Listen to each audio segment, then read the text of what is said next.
Hai guys, balik lagi di channel yang sangat berguna dan bermanfaat. Jadi hari ini aku mau tutorial caranya bikin paspor. Jadi kalau misalkan kalian di 2025 ini mau bikin M-Paspor, itu bener-bener caranya gampang banget. Jadi kalau misalkan kalian pertama kali itu harus download yang namanya M-Paspor. Nah, setelah kalian download, di situ kalian ada pilihannya tuh. Misalkan kalian mau, kalau ini untuk yang bikin yang baru ya, itu tuh ada 4 pilihan, 5 tahun sama 10 tahun. Nah, abis itu 5 tahun jenisnya polikarbonat sama 5 tahun yang biasa, 10 tahun yang polikarbonat ataupun 10 tahun yang biasa. Nah, itu polikarbonat ataupun yang biasa itu nanti ada bedanya di harganya. Kalau yang 5 tahun biasa itu dia 650.000, dan kalau yang 10 tahun yang biasa itu dia 950.000. Nah, nanti ini per 2025 ya. Kalian nggak tahu nanti kalau misalkan kalian nonton di video ini di tahun depan atau di next year atau yang berikut-berikutnya, kita nggak tahu apakah harganya makin naik atau harganya makin turun ya. Tapi sebenarnya kemarin pas di sana itu tuh ada tulisannya 350.000 untuk yang biasa. Jadi ada yang M-Paspor, ada yang biasa. Tapi kebetulan aku kali ini pakainya yang M-Paspor. Kalau yang M-Paspor itu ya kena biayanya 650.000 itu. Untuk dokumen-dokumen yang kalian perlu siapin itu misalkan, jadi nanti tuh ada pilihannya kan. Setelah kalian masuk ke M-Paspor, itu nanti kalian ikutin aja cara-caranya. Misalkan nanti pertanyaannya tuh ada kayak kalian isi data diri kalian dulu. Nah, yang pasti harus dibawa itu KTP ya. KTP kalian harus bawa, kakak sama akte kelahiran atau ijazah.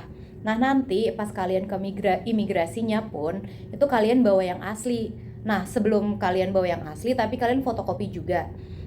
Fotokopinya itu masing-masing. Jadi KTP 1, habis itu kakak 1, ijazah ataupun buku nikah itu kalian fotokopi satu-satu bagi yang udah nikah gitu. Jadi sebenarnya opsional, nggak semuanya harus dibawa. Tapi yang paling pasti itu adalah KTP dan juga kartu keluarga. Karena itu untuk domisili, jadi wajib banget bawa itu semua. Kalau misalkan untuk baju, kalian boleh formal kayak gini ataupun yang pakai kerah juga boleh. Jadi itu benar-benar kalau bisa ya, memang itu kan paspor untuk 5 tahun lebih lah ya. Jadi buat yang terbaik untuk kalian di foto nanti. Entar sesampainya di imigrasi, kalian itu cuma datang, abis itu ada interviewnya. Interviewnya itu sebenarnya biasa aja kalau kayak ditanya misalkan, jadi tuh interviewnya beda-beda ya. Setiap orang tuh bisa. Kalau aku tuh sama teman-teman aku, jadi kita di masing-masing orang yang berbeda dan pertanyaannya tuh bisa beda-beda juga. Nah, tapi rata-rata pertanyaan itu pasti ditanya mau kemana. Abis itu kalian statusnya apa, misalkan pekerja kah ataupun misalkan kalian seorang pelajar kah. Nah, kalau misalkan yang di bawah 17 tahun, kalian wajib ada yang namanya surat dari pengantar dari orang tua gitu, yang ditandatanganin di atas materai. Jadi buat yang 17 tahun ke bawah perlu dicatat juga tuh untuk hal itu. Di sana sebenarnya administrasinya cepet banget. Aku jadi jam 8 udah datang sih sebenarnya dari jam 7. Habis itu nunggu jam 8 buka gate. Habis itu setengah 8 buka gate, jam 8 naik ke atas. Dia di lantai 2. Kalau aku yang di Jakarta ya, yang di depannya Mampang Business Park ya, di situ.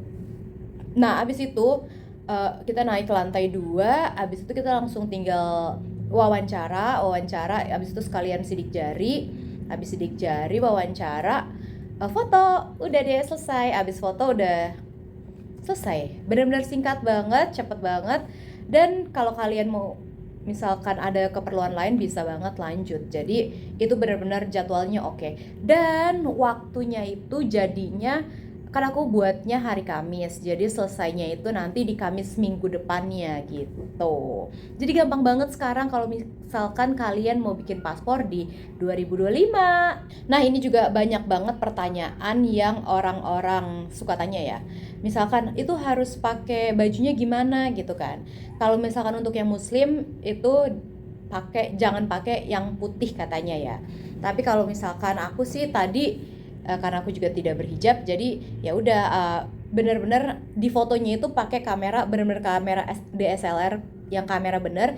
dan kita foto di tempat kita wawancara. Jadi benar-benar nggak usah pindah-pindah backgroundnya apa, karena emang bener-bener di situ aja langsung dicekrek gitu. Dan kalian baiknya petugasnya tadi itu boleh ditunjukin apa namanya, gimana fotonya, udah oke belum gitu. Dia jadi boleh kalau misalkan kalian emang mau ngulang. Tapi jangan nyebelin juga ngulang terus-terusan gitu. Oh iya, nanti pas kalian udah daftar di M-Paspor, itu kan nanti kalian perlu bayar kan, yang tadi aku bilang 650.000 itu. Nah, kalian bayar itu kalau aku sih kemarin tuh di bank. Jadi kalau misalkan di bank itu nanti setelah kita dapat dari M-Paspor itu dikasih kode billing. Nah, kode billingnya itu kalau aku dari ke bank, habis dari bank nanti mereka yang tinggal proses pembayaran aja. Jadi kalian di bank pun bisa pakai debit ataupun cash, kalian kasih ke banknya langsung. Jadi nanti bayarnya pakai kode billing. Setelah kalian datang kan kalian bikin dari M-Paspor kan. Nah, itu nanti tuh ada keluar barcode setelah kalian bayar. Nah, setelah kalian bayar keluar barcode, langsung kalian pas masuk ada mesin pendaftarannya lagi. Di situ kalian scan barcode-nya, baru keluar nomor antrian kalian. Jadi kalian benar-benar nggak bisa langsung ke kantor imigrasinya, tapi harus pakai kalau lewat M-Paspor kalian harus dari aplikasinya gitu. Jadi gimana nih kalian sekarang? Udah siap belum bikin M-Paspor? Gampang kan? Kalau kalian masih bingung, jangan lupa like, comment, and subscribe. Nanti kita ngobrol bareng deh di kolom komen ya.